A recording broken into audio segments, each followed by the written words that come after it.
Hello guys, welcome back to the channel. So we continue with a view of the early CJs. These are actually military jeeps actually, yeah, so I will call them wheelies.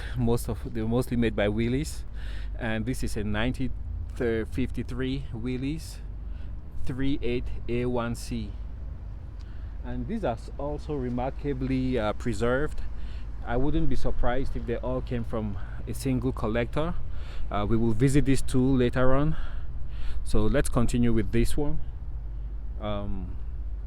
As you can see, the TP you see here, that's for the tire pressure, 25 psi, and these wheels are 7/16 light truck,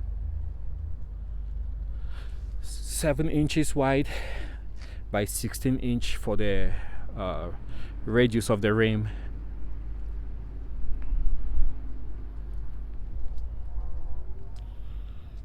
And you have the gas tank right underneath the seat, the driver's seat. Very simple, utilitarian, did what it's advertised to do with a maximum speed of 40 miles per hour.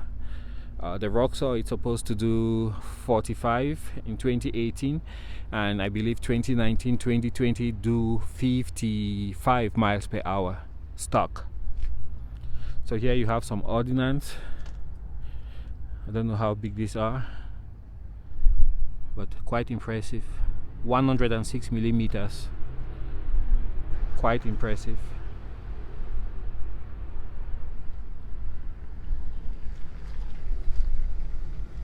Amazing. So elsewhere in the world, this has been replaced mostly by the Toyota Hilux, which they call technicals these days. But if you look at most of the wars being fought around the world, sorry for those involved, those vehicles, they have more ground clearance, they're more capable, they can transport troops and people, whereas this one was really, you see how small it is. This can really get into tight spots, like into forests where you have trees, and also the slow speed was all what was required back in the 40s, 50s. But what happened is in the 70s, 80s, you had bigger cities, you had better roads. So what used to be a forest war like in Vietnam transformed and was transferred into cities, making this more effective. Hey, take a look out there guys. In the back, if you look carefully, you will see some rail cars. Those are private cars. Believe it or not, this day and age, there are people who have these private cars and they use it to travel the country. So those are private cars, and I think they are here for this car show. Amazing. I would love to visit one of those. So that was just an aside. Yeah, it's impressive to see those private cars. People still use them in this day and age. Prefer that to flying jets. So you can see here the windshield. That looks like a newer gasket. The glass also looks relatively newer, and quality is impressive, I would say that.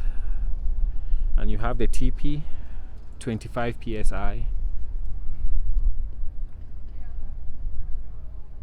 So this would have been a typical technical from the 1940s, 50s and 60s.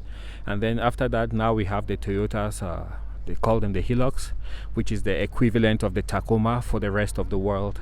And those are very dangerous technicals, in that they can move fast, transporting people, ordnance, and other military paraphernalia. So this is, like I said earlier, maybe I didn't say it, the Dakota Cruisers car show, and it's taking place in Magic City, which is Minot, North Dakota.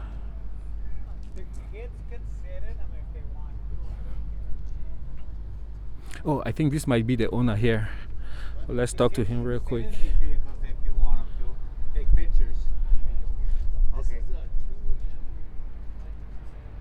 Well, he's busy with.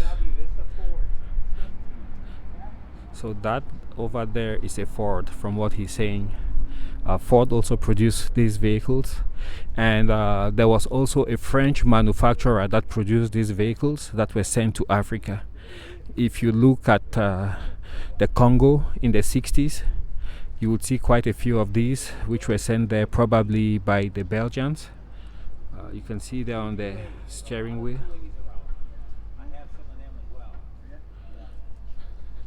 So this looks more like the ones we had in Africa, with the horizontal grille. So we will be right back shortly after I talk to the owner. This is a 1965 Ford, and that's a GPW, also from Ford.